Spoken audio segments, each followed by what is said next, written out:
Hello, everyone, and welcome to our webinar on asset management from sprawl to savings, regaining visibility and cutting IT waste. My name is Brendan Gardner. I'll be your host today. And really what we're going to get into over the next 45 minutes or so is what asset sprawl is, why it's continuing to accelerate as an issue, and then we'll cover it from a few different perspectives in terms of its impact on finances, risk, and productivity.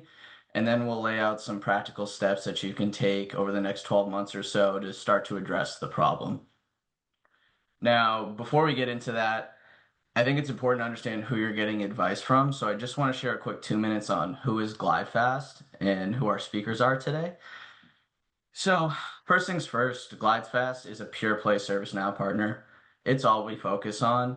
We've been a leader in this space for about 10 years now, and we've done thousands of projects. I think it's really important to note that in order to be successful in this space, while we are focused on ServiceNow, you really need to be tech agnostic and understand best practice and process guidance, which is a lot of what we'll talk about today. I want to point out our CSAT score. It's something we're really proud of, and I think that comes down to the high standard that we have for hiring for experience and expertise, as well as the fact that we do not subcontract out any of our work. Everyone's a W-2 employee that's doing work on our projects.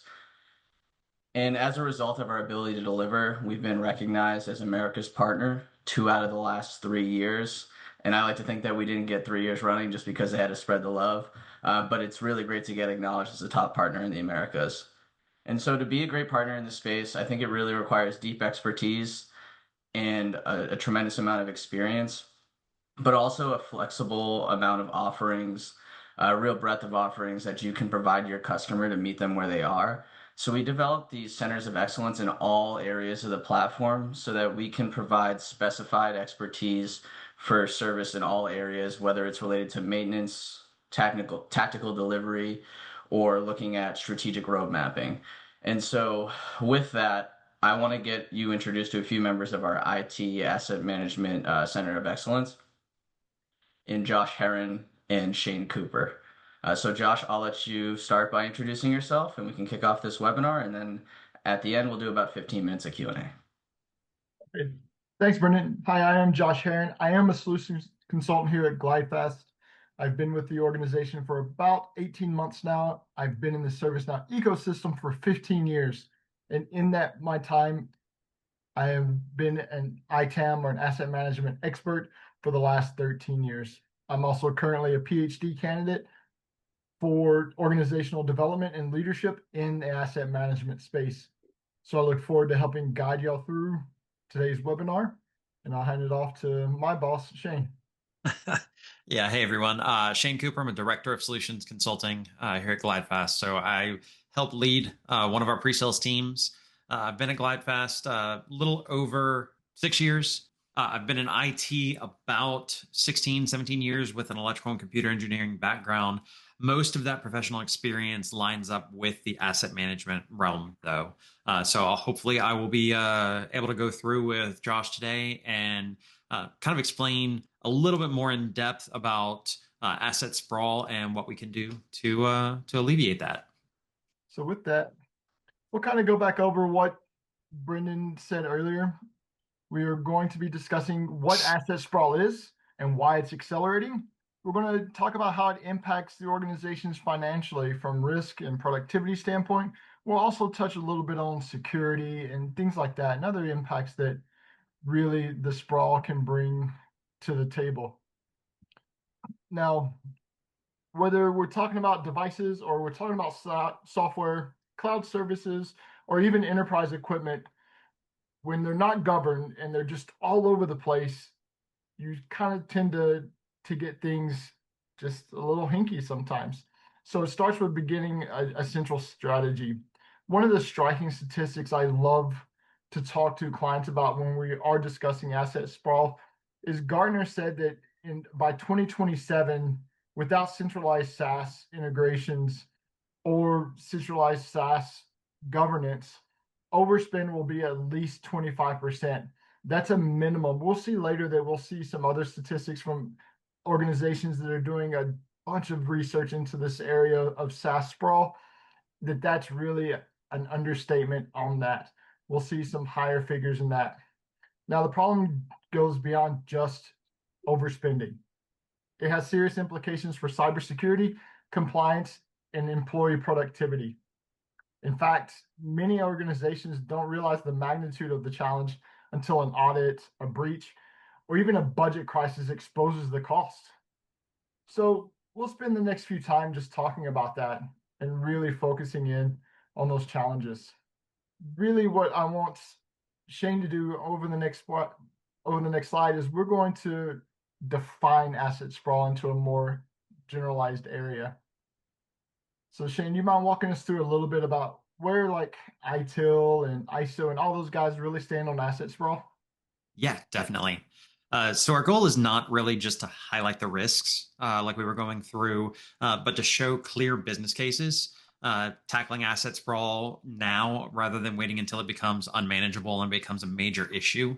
So by the end, you'll see why IT asset management, enterprise asset management, anything like that, it's not just a technical process. It is a core business function.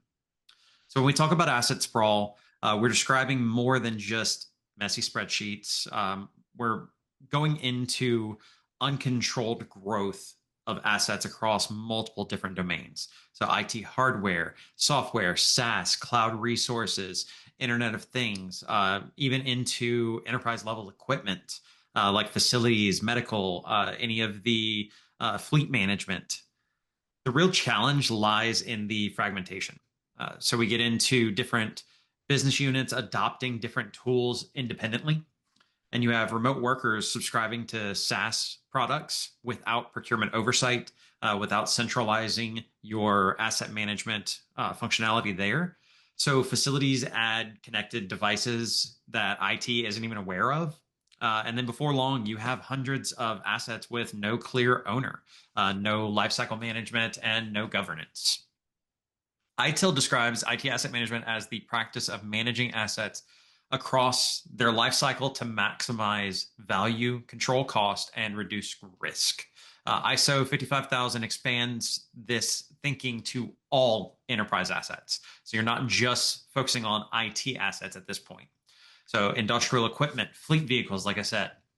Underlining the governance there, the lifecycle planning is essential.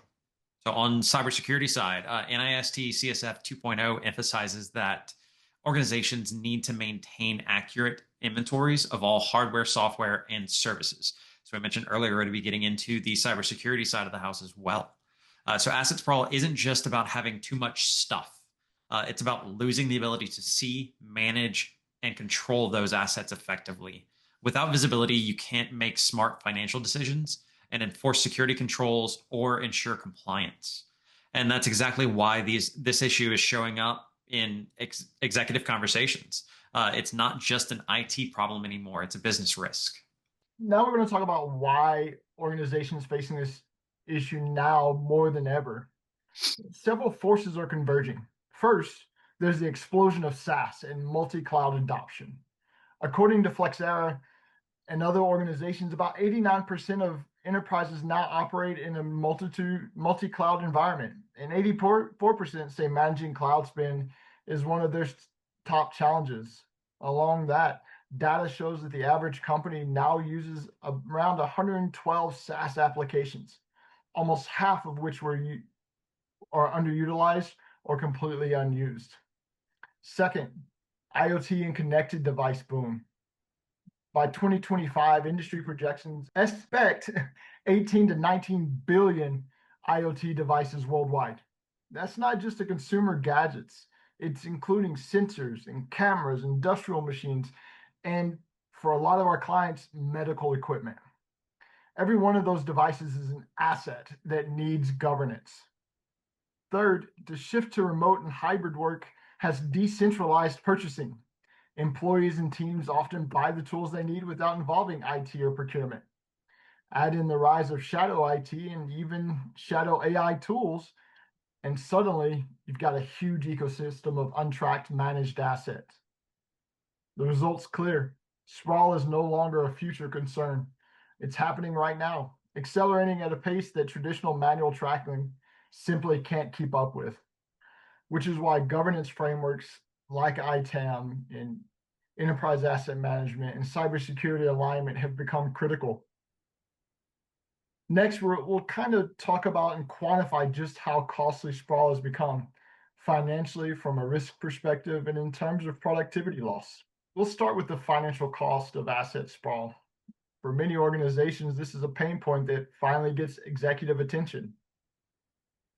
Gartner warns that by 2027, that the SaaS visibility overspend will be at least 25%.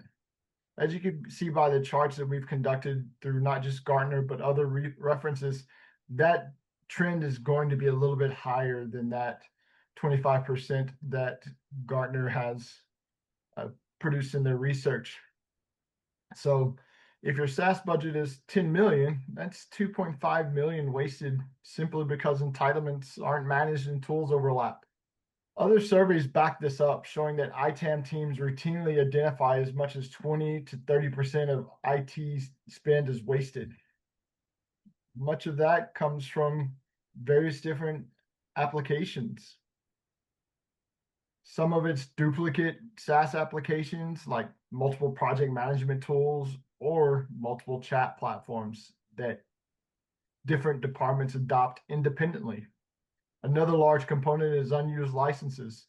Data also shows that on average, nearly half of licenses go unused, yet organizations continue to pay for them year after year. The waste isn't limited to SaaS. Hardware refreshes often outpace actual need, and without lifecycle governance, we see huge risk involved in that. Organizations end up with stockpiles of underutilized equipment, and in rising software audit costs, where non-compliance with licensing can lead to millions in unbudgeted true-up fees, and the financial drain becomes even more significant. When we add this up, asset sprawl isn't just an IT annoyance. It's a direct hit to the bottom line.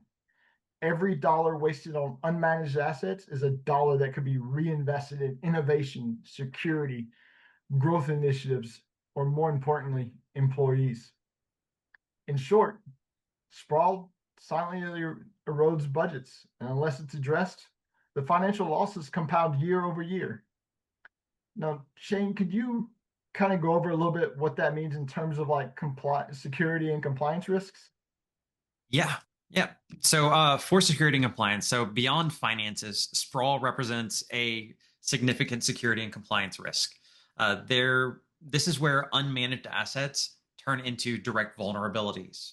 So a recent survey by Trend Micro found that 74% of organizations have experienced security incidents tied to unknown or unmanaged assets. Think about what that means. Nearly 3 out of 4 companies were attacked through assets that they didn't even realize they had. The CSO magazine reported similar findings. So with 73% of IT leaders citing unmanaged assets as a major contributor to security breaches. Unmanaged SaaS accounts is another thing, especially those left behind when employees have left. They're the prime target for attackers. These orphaned accounts often retain sensitive data. They are set up without single sign-on enforcement, and they can be accessed long after offboarding. Internet of Things or OT devices also create exposures.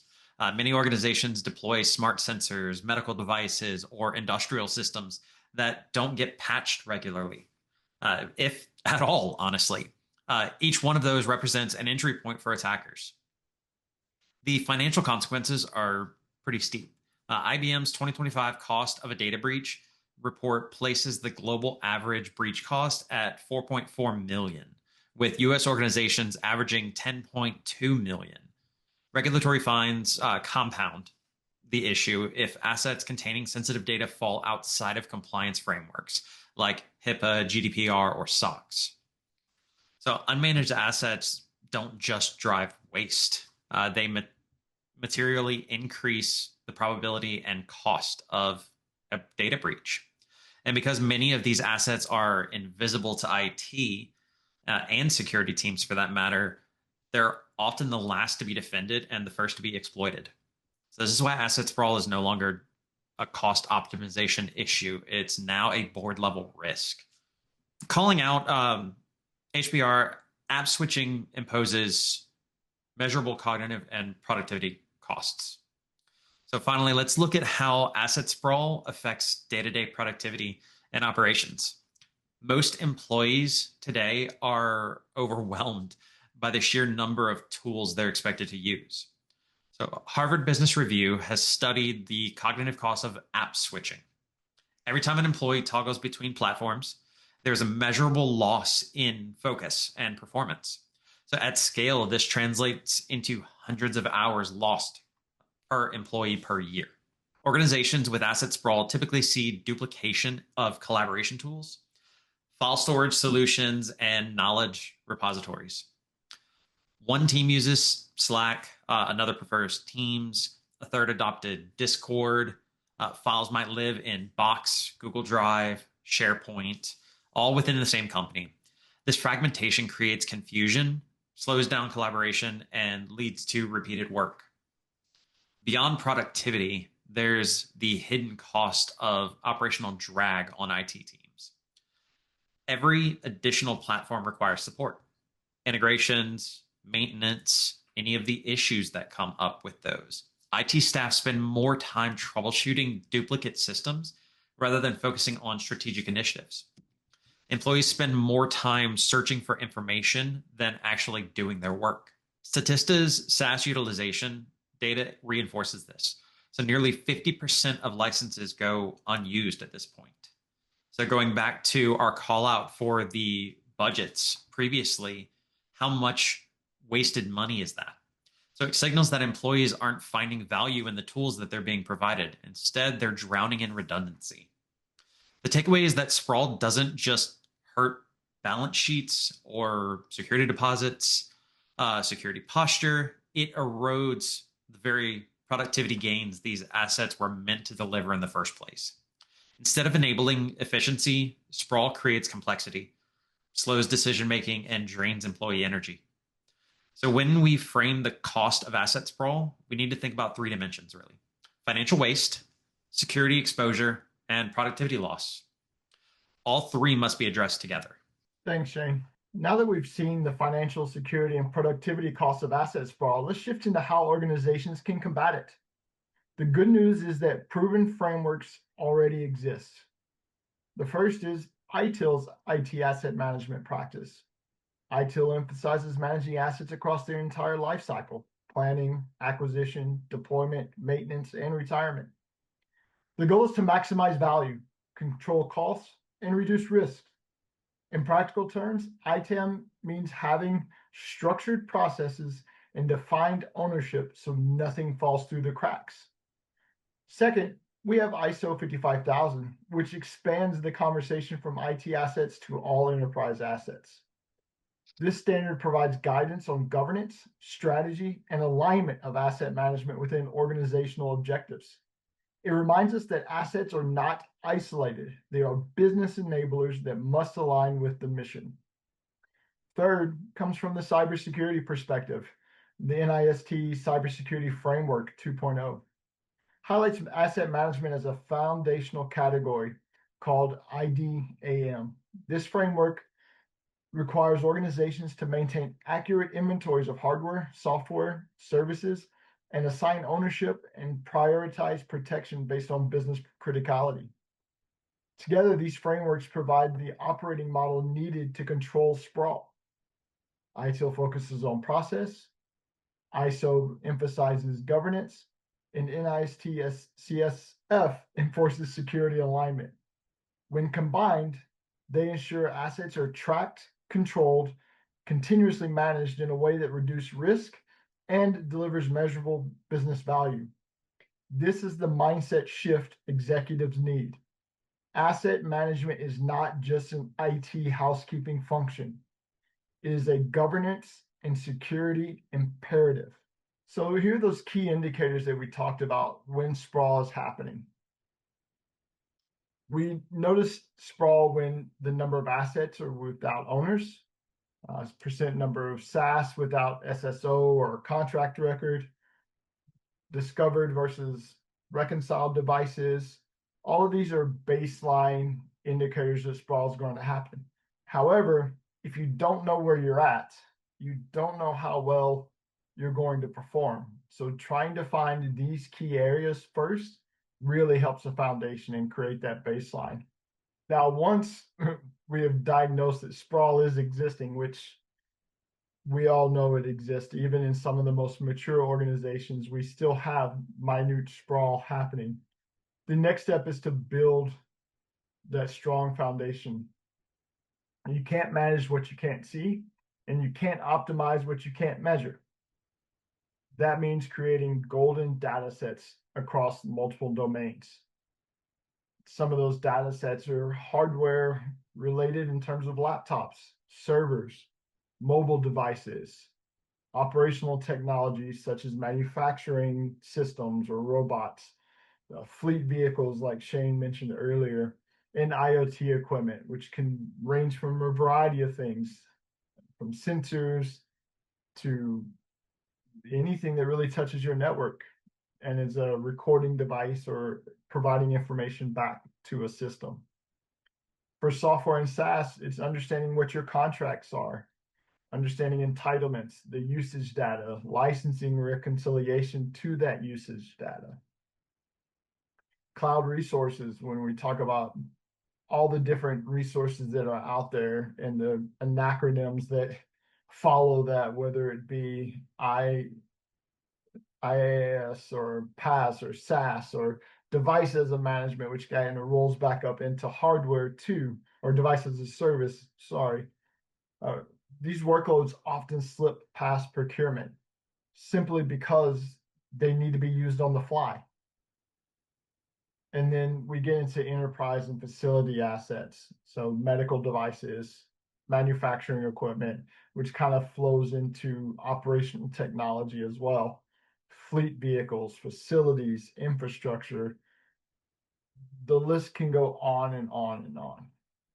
The critical insight here is that these data sets can't live in silos anymore. They must be reconciled across procurement records, contracts, discovery tools, identity platforms, financial systems, and even vulnerability management. Now, Shane, do you mind going through a little bit of the governance and controls that we've talked about and we researched? Yeah, definitely. So really, once we've built the data foundations, the next step is governance. So asset sprawl is ultimately a failure of governance. If it happens when policies, ownership, and controls don't keep pace with growth. Strong governance starts with policies. We've talked about documentation quite a bit in the past. With that documentation, organizations need clear standards for how new assets are introduced, how they're approved, and how they're managed. That includes SaaS intake. So we're talking software as a service intake processes. Everybody knows Microsoft, Adobe, those types of SaaS products. So they're role-based access policies and defined procedures for end of life and end of support for those products. Procurement policies must explicitly cover digital assets as well, not just physical ones. Then we need controls. The mechanism that enforce those policies. Examples include requiring single sign-on for every SaaS application, implementing a SaaS management platform or CASB, enforcing tagging standards for cloud resources, and also embedding asset-related checks in change management workflows. Governance also requires ownership. Every asset type must have a designated owner who is accountable for its lifecycle. This ties directly into ITIL's concept of asset management roles in its ISO 55000's emphasis on aligning asset plans with organizational strategy. When policies and controls are combined with strong ownership, sprawl can no longer grow unchecked. Instead, every new asset has to fit into a controlled system, whether it's IT asset management, enterprise asset management, or security governance. The message here is simple, guys. Visibility gives you that data, but governance gives you the discipline to continue on with it. Without governance, data just becomes another dashboard that you do nothing with. With governance, that data becomes action. Now let's talk about how to put this into practice. we recommend a 3-phase roadmap. And usually we recommend like a 12-month remediation. Now, this particular plan is based on IT asset management and enterprise asset management and security governance all in one fell swoop. If you were to choose to go down specific areas like a HAM or a SAM or enterprise, any of those key areas that you wanted to focus on, this remediation roadmap can become a lot smaller with the right guidance. Or you could spend time in each individual one and taking the time to make sure you follow these steps and make sure that these phases are kind of checked off. So phase one is the focus is really on the discovery and stabilization. So you want to run discovery tools if you have them in your environment. If you don't, start looking at discovery tools and how they can impact your environment, whether it's IT, SaaS, cloud, or even enterprise domains. You need to start looking at what you have and allowing technology to help you discover that. That'll help you create the baseline of what you have. Also, if you're capable, freeze ad hoc purchases wherever possible. Publish sanctioned app catalog or email and communicate what is going to be sanctioned applications or sanctioned hardware so that employees know what's already approved. Get ahead of that early and communicate that throughout the whole phase of the remediation. So in phase two, we want to focus on rationalization, retire duplicate tools, consolidate where possible, and enforce single sign-on across the SaaS estate. Reclaim unused licenses aggressively. This is one of the fastest paths to savings. We often have clients all the time asking us in an ITAM world, how can we save money the fastest? Number one, reclaim your unused licenses aggressively. That's a key stake here. Look at what's actively being used. We'll pick on Microsoft Project, for example. If you see the usage of that software hasn't been used by an employee for, let's say, 90 days, are they really needing that license? And aggressively go after it and look at it from data, quantifiable data on the usage of that. Address end of life and end of support assets to reduce immediate security exposure. We see it all the time. Clients will have 20, 30, hundreds of laptops that are in a storage closet waiting to be disposed. That's a security risk. That's also a cost. How do we know that those devices can't be reused, saving you on your refresh? Or can they be donated for a tax write-off to a local? These things are key areas of dealing with the end of life and the end of support of those assets, making sure that there's some value in there and tracking that life cycle. And then, of course, in phase three, we want to talk about the automation and optimization phase. These are where we start those integrations and we really start building out the next generation of asset management. We want to integrate our HR systems. We want to look at our identity providers. We want to look at financial systems, our vendor partners, and looking at how we can really manage from an automation support the life cycle of those assets. Build KPI dashboards that track cost, risk, and utilization. Automate contract renewals, calendar alerts, policy enforcement to lock in long-term discipline.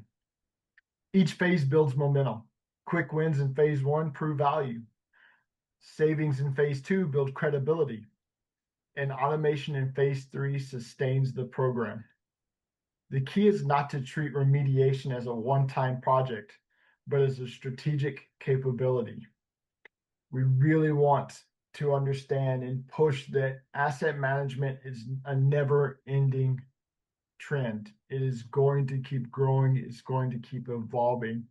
And as the world of AI starts coming into focus for the IT asset management side of the house, we want to make sure that we're building clear foundations so that we can use those tools that will be available to us in a year or 6 months or whenever we're ready for AI to help guide us into the next phase of the journey, we got to be ready for that. And our AIs are only going to be as good as our data.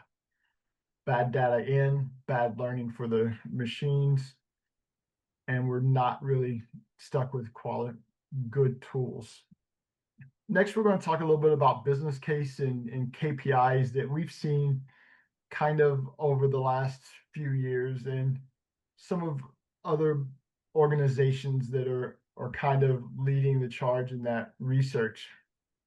So asset sprawl is costly and risky and unproductive, but the opportunity is just as large.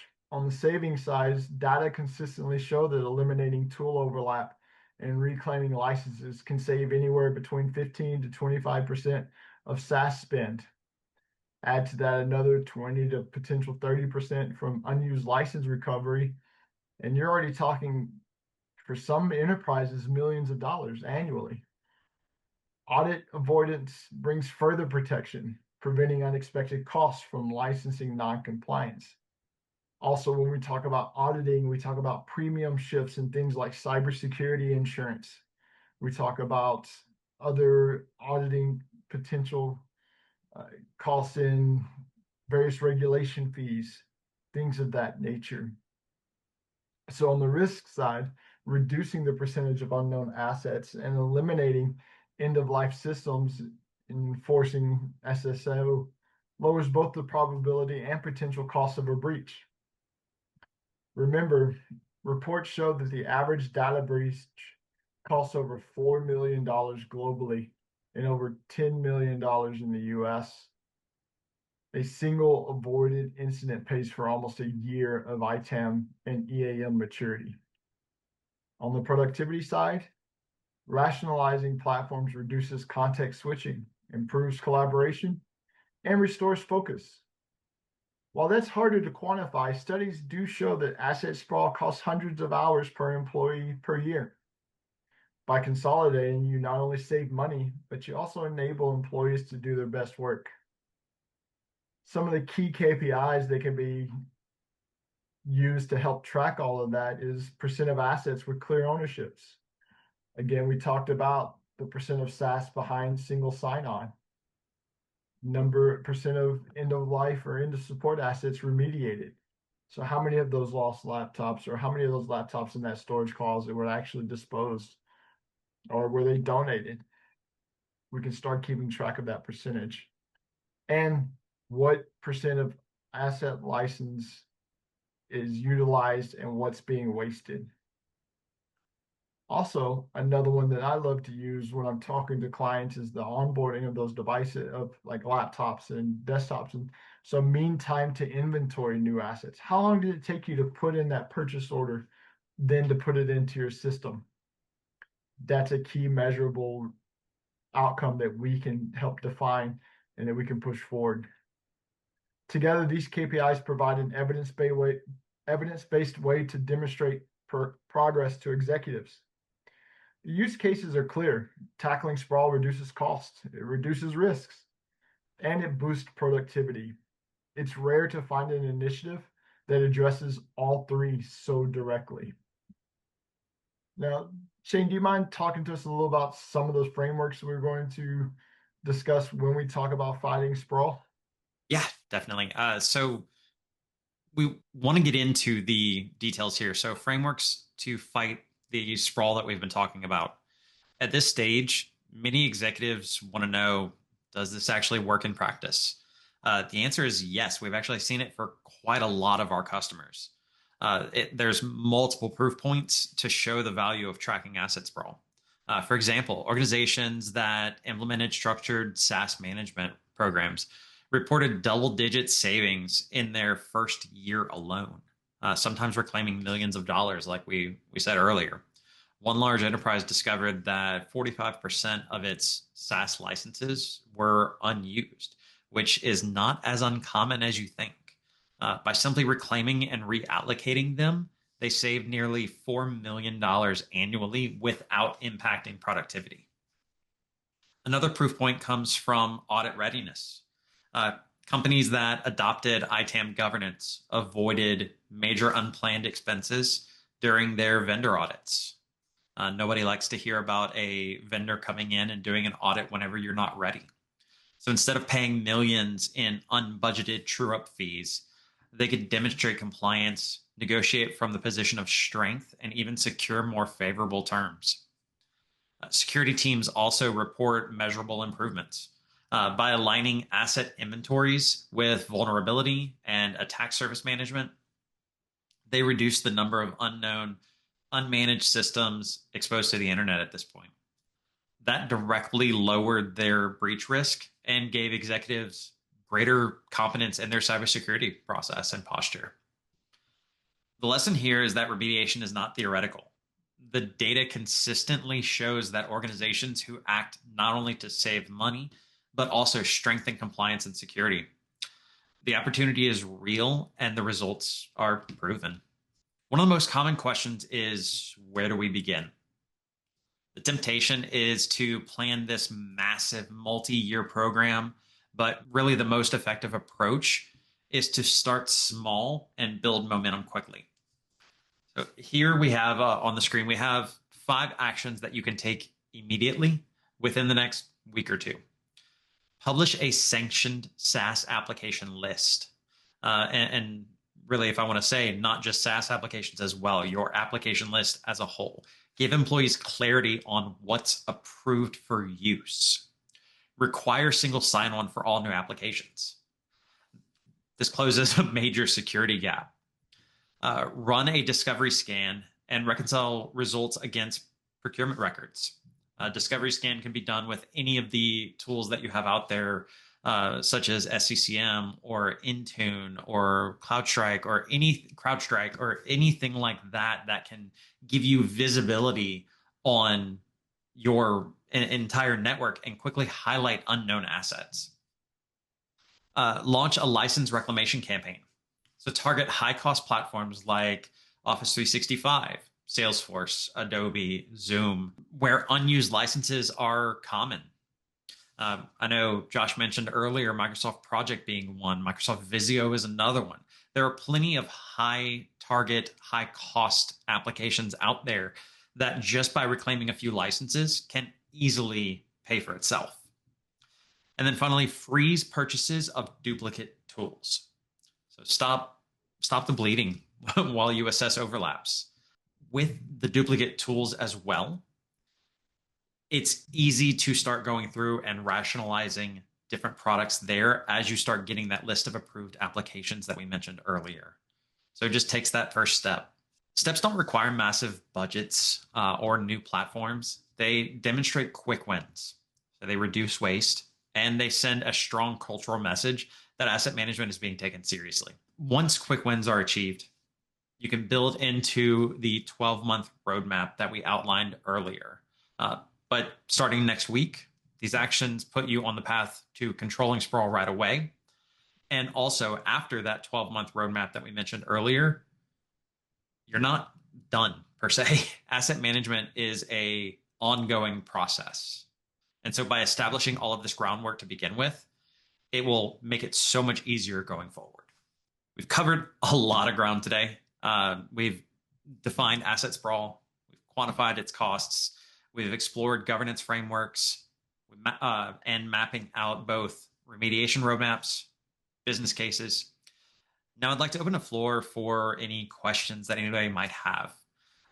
We have about 15 minutes reserved, and we are actually right on time. Wow. Please feel free to ask anything about anything that we've talked about today or anything asset management related in general, whether it's financial impact, security risks, practicalities of implementation. I'd also like to encourage you to share your own experiences. So how does asset sprawl show up in your organization? Is it more about SaaS licenses, unmanaged devices, or perhaps IoT and enterprise asset management or enterprise equipment? These conversations are more often the most valuable part of these sessions, and because they help us ground theory in real world challenges. And finally, if you'd like to go a little bit deeper after today, I'm happy to schedule a working session where we can assess your current state. We can kind of benchmark what you have against any industry frameworks that we've talked about, and then also outline a tailored roadmap. With that said, let's open it up and see what questions we have. Yeah, Shane, we already got a couple coming through. I just select on one it should be sharing with the community, but I'll read it just in case it's not. What tips do you have for galvanizing teams to care about this? Ooh, that's a good question. When we talk about caring about asset management, it really has to start at the top. Your C-suite has to understand the importance of asset management as a discipline, not just like we talked about it being kind of an IT responsibility or a finance responsibility. It really has to be understood that asset management is its own discipline. It requires special skills, it requires special talents to communicate across the spectrum, right? They need to be able to talk with the service management team and your operations team, as well as being able to talk shop with your procurement team, your finance team, people like that. It's a really unique area of expertise that I think a lot of executives kind of miss out on. Now, from there, it goes all the way down to the bottom, right? And understanding how asset management impacts everybody, whether it's a security risk that they need to address or it's a cost. That has to be communicated and that has to be understood. That the asset that I'm using, and for example, we'll talk about the laptop that I'm using, right? That's not just a laptop that I'm using. It's a tool for my job. That tool is important, and I need it to be understood how that impacts me and how it impacts the organization. Now, in the grand scheme of things, I'm not really going to care about how much was spent on my laptop, right? But on the flip side, if I start seeing how that impacts the organization, because now I'm on my third MacBook in a year because I'm irresponsible with it, or I just am not really familiar with it, so I'm breaking it in various different ways, whether it's physically or I'm adding software to it, things like that, and I'm making it a risk. Understanding that across the spectrum is really important, but it has to start at the top. If leaders don't care about it, then non-leaders aren't going to care about it either. We have another question here too. What if I don't have the internal teams to help with audits or to do the physical validation of assets on site? So, bandwidth issues. I'll take a little bit of that, and then I want to hear Shane's input on that as well. Part Yeah. of that is what we just talked about, is leadership understanding the importance of having those key people in those right places, right? Whether it's internal teams that are handling that, internal asset management team, or getting a partner with someone else that provides that service to them, right? Those are critical pieces. The people still have to be there one way or the other. If you don't have the teams internally, then either your challenge is to add more hats to your current employees and your current colleagues, or to find the resources necessary to do that. And again, it comes from the top down, understanding the value in that, and if it's not there, how much it's going to cost them long term, right? So, Shane, what do you think I hit it pretty solid, or you have some other important input into that? Yeah, I mean, I kind of want to add a couple of things. So, one thing that I've actually talked about with quite a few different customers is don't view these required roles as a single person sometimes. Uh, I've had quite a few, depending on the size of the organization, quite a few customers have doubled up on some roles. So you have an asset manager, you have a configuration manager, maybe your procurement team helps out with it, maybe your network architecture team helps out, or your enterprise architecture team helps out. And so really these roles identified can be done by multiple different people, but you have to have the processes in place. You have to have the documentation there. You have to be able to actually track what is being done, especially if it's split up into multiple different people's responsibilities. Another thing too that I'll add, and kind of a shameless plug, we are actually working with our parent company Apex to offer that specific service. So we will be publishing some of those offerings here soon for combining the ServiceNow development side of our house, which GlideFast specializes in, and also Apex's more platform agnostic assistance here. So having somebody that can step in to help out with audits and do physical validations of those assets on site. So this is something to definitely look out for in the future. Question, how do you balance automation with the need for human oversight in your processes? To me, that's a simple question, right? If the process isn't there, first and foremost, it doesn't matter who's not doing the job, right? Whether it's automation not doing it or people not doing it. So having the process there will define whether or not it's going to be people driven or automation driven, right? The goal is to have as much automation as possible safely. In the asset management world, there has to be a lot of human interaction because we have to pick up a device and put it somewhere in the hardware asset management realm. Someone has to sign a contract for entitlements to understand what they're purchasing. So there will always be and should always be human elements of asset management that are critical to the process as a whole, right? Now, once you've built out that entire process and you know from step one to step however many, let's just say 12, then you can start seeing with, okay, well, I'm seeing that Shane is doing this one thing over and over and over again, but there's not really a lot of physical touch. It's more like manual clicks in the system, or it's more just kind of a pass through task. Those are things that can be automated, right? Those are things that aren't taking approvals. They're not taking human thought. They're just part of the step. So let's look at how those steps can be done by the system, autonomously. Otherwise, you're going to keep having to do manual processes. So really, that differentiator is going to be, how does that process look from end to end? And if that's not clearly defined because it's not backed up by a policy, or maybe there's some missing procedures within that process, we're not going to be able to know how to balance the automation versus the people side of the house.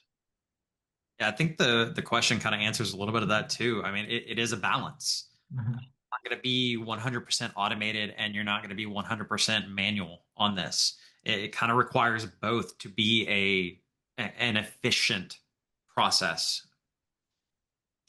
And I kind of want to take the last question, or at least I want to ask it, because this one is kind of fun. What do you think keeps most organizations from a commitment to developing a mature practice? Well, I think we've said it quite a few times. It's lack of understanding what asset management as a discipline means. It's going, oh, we need this because we read about it on an audit. This audit report tells us that we don't have these principles or things like that, but not truly understanding what that means. That's a huge gap. So that's a huge stopping point. Now, when you have organizations that are fully mature, or I wouldn't say fully mature, they're mature in their asset management discipline, meaning not only they follow the four tenets, I say four tenets of asset management: your people, your process, your technology, and your relationships. And that's a key one that a lot of people in the ecosystem don't really share or don't really discuss. But when you have that mature presence, right, you have executive buy-in, you have an asset, a policy owner and a process owner for all the different disciplines of asset management, you see maturity very easily, right? Because everybody's on board, everybody understands what asset management is. And as new things roll out, you can put those things into place, or you see partnerships innovate new ways of doing asset management within a technological space. Yeah, I've actually seen quite a bit of the buy-in and the commitment come in whenever you're dealing with the financial impact of it. Yeah. Or And cyber or the security impact. We're starting to see more and more of that security impact playing into the key areas of asset management because of like a failed cybersecurity audit or a policy somewhere here and there. And so what stops that maturity from happening again is that lack of understanding of what it means. So they think that because they have their assets in a system, um, and they can see the visibility of the assets, and they have some kind of processes in place, and they understand or they know the word life cycle. They think that that's good and that's where they're at, and not understanding where they are in the maturity phase is good. We had one client, I think Shane, you and I both talked to them, and they had it to the point where they knew that they were in a run phase. They were ready for these full blown automation pieces. They wanted to get into the ServiceNow ecosystem ham space. And then when we start asking questions, they realize, wait a second, maybe we're not ready for this. Maybe we need to take a few steps back and really understand what it means to have a discipline and get the right people in the right places. So I think again, to answer the question in general, it's just a lack of understanding what asset management is in any of the pillars of asset management and what it means to be mature and have a maturity in those areas. yeah, and I'm hoping that by webinars like this and more of the awareness out there for asset management, that we're going to start seeing more and more organizations, especially the leadership of those organizations, starting to really understand what it takes to do asset management properly. To that point, Shane, like I think it's just about like anything, getting started and taking small consumable actions and having that compound.